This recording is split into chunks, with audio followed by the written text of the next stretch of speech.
According to the story I heard years ago, and I'm not 100% certain it's true, a teacher once found one of her young students on the playground who was going around trying to scare the girls by making ugly faces at them.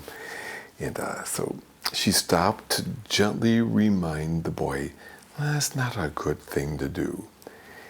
And then very sweetly, she said, when I was a kid, I remember being told that if I made ugly faces, my face might freeze that way and I might look that forever. Now, according to the story, the little boy looks up and says, well, you can't say you weren't warned. Today's scriptures are about how we choose to use our words. Now, hint, that would not be one of the ways. Words have great power. Our words are meant to be used to advocate for others, and sometimes for ourselves. To be used to encourage, to comfort, to understand, to build each other up. Today's scriptures remind us that we are also to use our words and not be silent when people are at risk of harming themselves or others. If we say our words with love, what we say might be so important, it might actually help save a person's life. But we must use our words with great care, and there are ways not to use them. Here are two. One, the first is that we are not to talk about people, right? Gossip or whatever. Did you know what she's like? Or, you know what he does? Or those people. Jesus makes it clear that we must take our concerns, our challenges, our hurts, our fears directly to that person and not to someone else. That talking about others, that gossiping, it's tempting in part because it kind of makes us feel like you and I, we're in this together. It's kind of about them. It's false community, of course. It's not true connection. And it causes great harm. I know how grateful I am for those who have offered a word of challenge to me and in a loving way.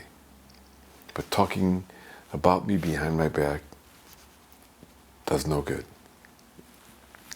Now, for our children at Mass, I'll have a demonstration with Big Al, and I'm going to use this image that if we took a tube of toothpaste and squeezed it out, it might feel kind of good, maybe in part because it's not the thing I would ever have done as a kid.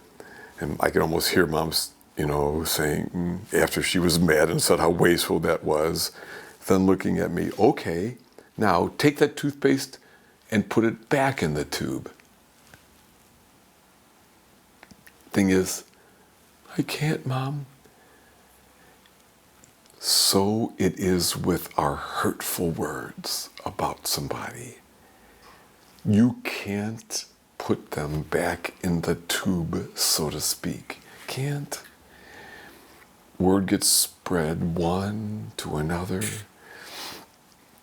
It's just so crucial that we don't talk about people, but that we bring our concerns to the right person. And number two, we bring our concerns respectfully. It does not look like clobbering people with our words, blasting people just because we want to get something off our chest.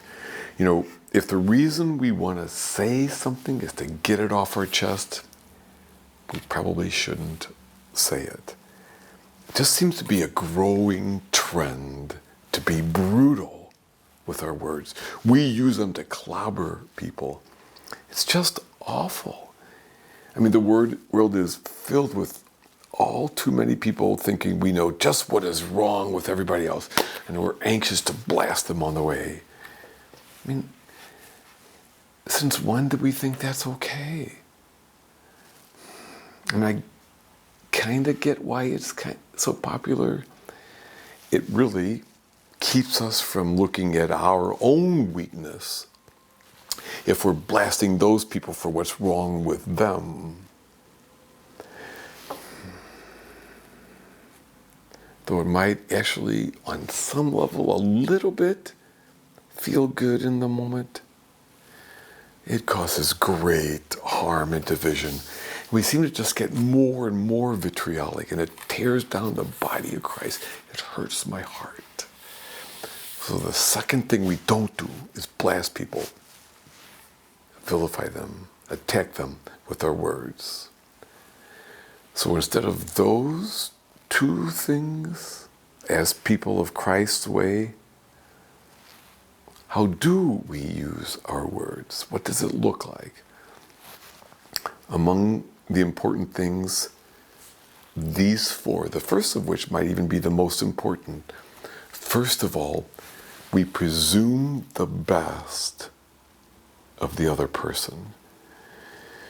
You know, we come humbly enough, maybe after prayer, to know that we don't know the whole story, what wounds a person carries. We do know that God lives in that person, so we assume the best in them.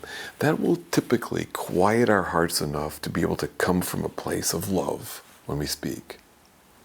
Secondly, we pause, we take a breath, and we ask, what do I really want to say to him or her?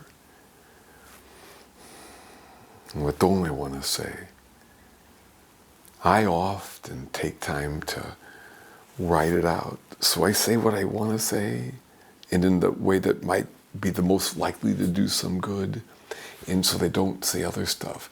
And I tweak that often a number of times, and then I practice it, so that that's mostly what I do and don't say in the moment. Because the real question is, what does God want me to say? And 4, we must be willing to work with the person for solutions, to stay with them through it. We don't just dump and run. We hang with them. There's no guarantee it works, right? But we still have to try. One example from my own life, I think I might have told you, a few of you this, but when I was in the seminary, there was this upperclassman, a big guy, an angry, cynical man. I was kind of afraid of him and his anger and his hurtful words. But some part of me felt like I should maybe say something to him. So I thought about it, I prayed about it, I practiced, and I finally screwed up my courage and told him that I was sometimes frightened of his hurtful words, and they kind of hurt me sometimes. He leaned forward and said, no one has ever told me that. And he said, I can see that it's probably true. Thank you. Thank you for telling me that. I mean, it doesn't always go so well, but I knew that I had to try. Because sometimes it is ours to speak up. Today, we are reminded that our words have great power. We remember that it's not talking about a person.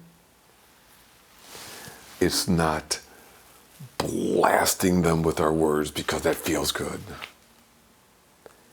It is about speaking the truth humbly and with love.